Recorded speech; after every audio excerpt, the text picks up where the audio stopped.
I'm Mary Reese, the Director of School Leadership Programs here at NJPS8 FEA, and I'm really happy to introduce you to one of our keynote speakers at our 2010 Fall Conference.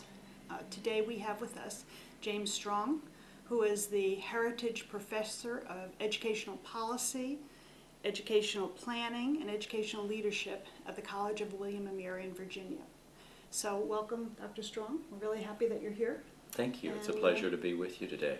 What I'd like to do is ask you a few questions about your areas of research, and I know teacher and school leader effectiveness is one.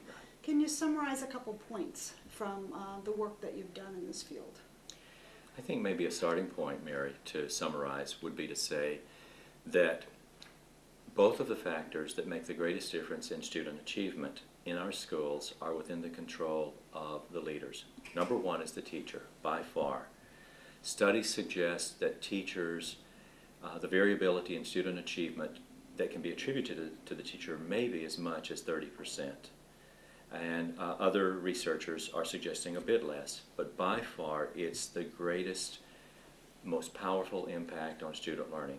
What that means in practical terms is that if you have a high quality, highly effective teacher in a classroom, invariably student achievement will improve. And if you don't, doesn't matter what else you do, student achievement measured in any form will not be where it needs to be.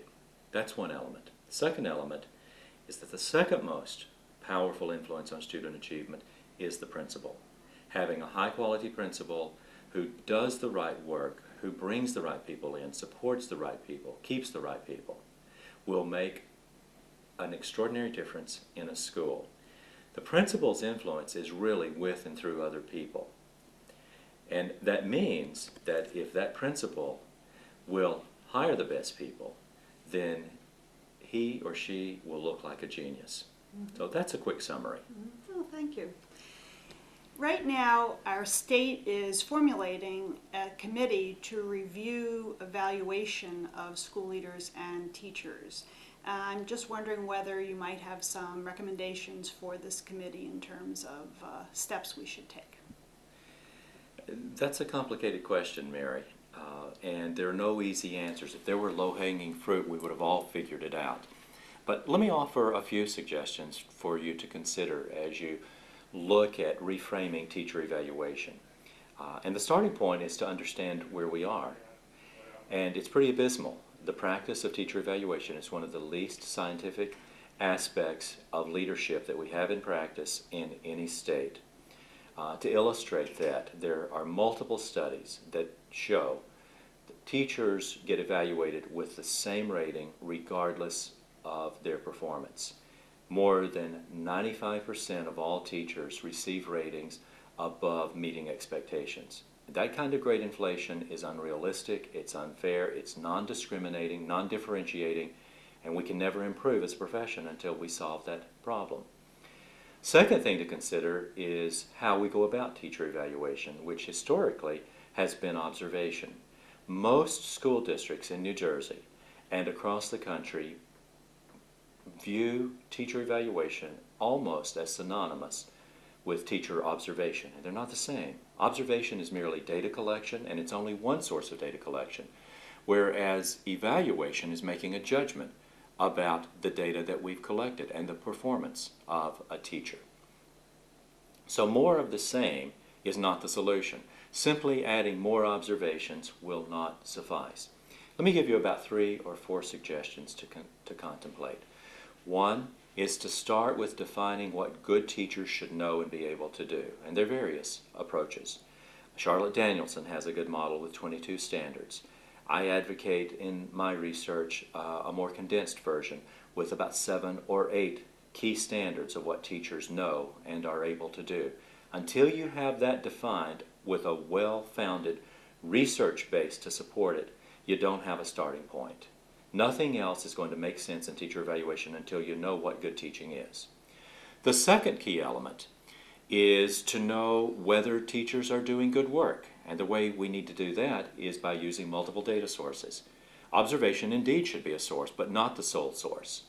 We should consider artifacts of teachers' performances, organized in portfolios or dossiers or documentation logs in various ways that directly depict what the good work of teachers are. That's an excellent complement to observation.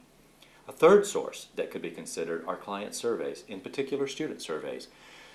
Research shows that children all the way to first grade can distinguish between whether they like the teacher and they believe the teacher is doing good work. And there's also evidence to show that student surveys of teachers correlate very highly with student achievement effectiveness in terms of growth scores. Those are all possibilities for data collection. A third recommendation is to connect teacher performance to student performance. Historically, we've had a firewall between the two, and yet the reason we hire teachers, the reason we have this enterprise is to make a difference in children's lives. And if that's true, if teachers do indeed make a difference, shouldn't we be able to measure it in a fair way, in a sensible way, not in a way that's punitive, but in a way that will connect the direct influence that a teacher has on student performance? And there are ways and means of accomplishing that. A lot of my research in the last few years has been focused on that issue. That's a third element. A fourth element that I would recommend to you is that you develop ways to rate performance. What is it, at what level do you expect teachers to perform? Question one is what should teachers do? Question two, how will you know what teachers are doing? And question three, how well do you expect teachers to perform? Rating scales work, but we've had problems with rating scales when we don't provide enough training. And the absolute key to success in a good teacher evaluation system will be twofold. One, good design, and two, fidelity of implementation. And to do that, second one issue, you must have good training. And part of the training on rating scales would be to develop rubrics. You get higher inter-rater agreement when you have that. Final recommendation I would suggest that you might want to consider is, what are you going to do with the results? Start with the end in mind. Why evaluate? If we're going to do nothing other than what we've always done, stop evaluating. Simply cut evaluation down from the 30 minutes that it takes to 5 minutes, because it's an innocuous event. If we're going to make it meaningful, we should use it to promote professional growth. We should use it for accountability, for sorting when people are doing good work and when they're not doing good work, and we should do something with the results. So those would be my recommendations in a nutshell. Well, thank you. And as a follow-up, what about the evaluation of school leaders? Any suggestions for that? Many of the recommendations that I just made, Mary, regarding teacher evaluation are also applicable to principal evaluation. You need to begin with, what are the standards of good principal work?